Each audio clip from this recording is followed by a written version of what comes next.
Good afternoon, everyone. In 1839, Edward Bulwer Lytton said that the pen is mightier than the sword. But in the Middle Era, it took a turn, and the proverb became the sword is mightier than the pen. Myself Priyanshu, and today I will say for the motion on behalf of Yellow House. The US War of Independence or the American Revolutionary War took place in 1775. Do you think without the use of weapons would they ever be able to gain independence? No, I don't think so. Because without the use of sabers, small swords, rifles, it is impossible to gain independence. The Chinese Revolutionary War took place in 1911. Again comes the same question. Would they ever be able to gain independence without the use of weapons? No. Without the use of rifles, cannons, guns, it is highly impossible to gain independence. There were many famous authors in Poland, such as Stanislaw Lem. Then why didn't he write and give independence to Poland? Because they understood that the power of pen is not enough to give independence to Poland.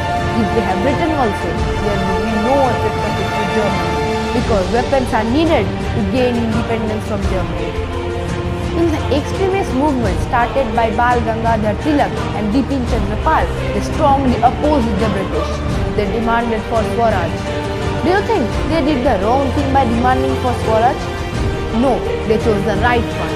Would you think how painful our life would be in India without the demand of Swaraj? The Britishers would torture all the Indians throughout their life. That would make our life in India very difficult. The Bengali language movement. Bangladeshi nationalism fought to make Bengali as one of their state in India. Do you think they were protesting for a very petty thing such as language? No. Everyone has the right to speak in their own language. Then why wouldn't they protest for it? Napoleon and Hitler wanted to conquer the entire world using a sword. But what did they achieve? Napoleon and Paris imprisoned on the islands of St. Helena, whereas Hitler committed suicide before his final defeat. What does it prove? Pen is the tongue of mind, and the tongue is mightier than the blade, said Euripides, the Greek poet. India today is the country having the third largest army. It is not without weapons and amenities that it has been such a milestone.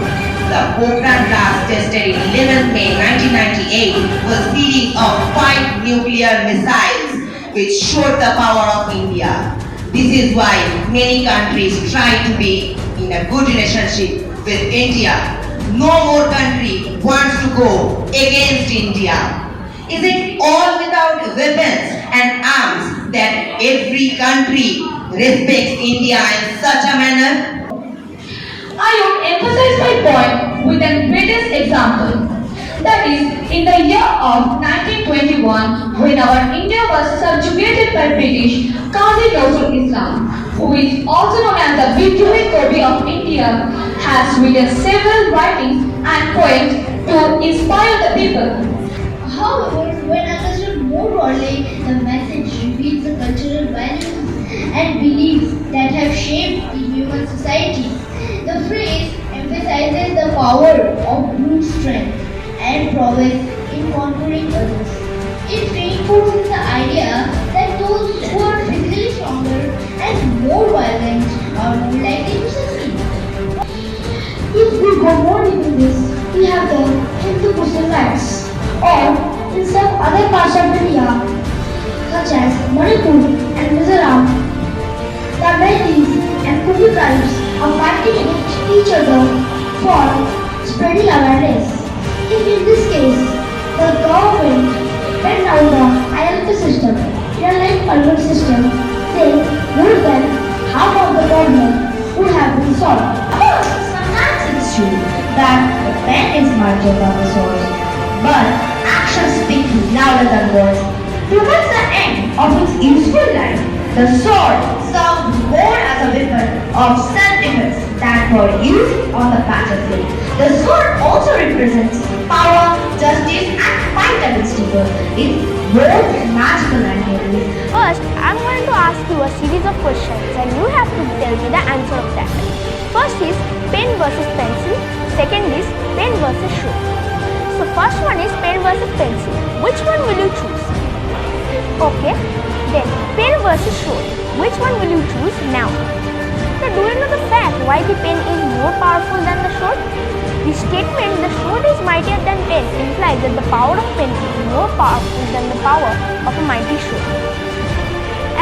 A small pen can help you achieve what a mighty sword can. As the famous quotation of Malala Yousafzai that one child, one teacher, one book, one pen can change the world. And also another example of Vishwachandra Vidyasagar, that is, education does not only mean learning, reading, writing and arithmetic. It should also provide comprehensive knowledge. So these two are the perfect examples of what we can achieve just by using a simple pen more than using a mighty sword. Second position. Any guess?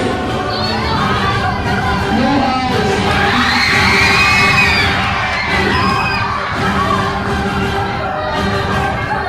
No house. And the first position goes to house. Okay. Now our best speakers for today, for the motion, Priyanshu Das from 7C, and best speaker against the motion, Shopney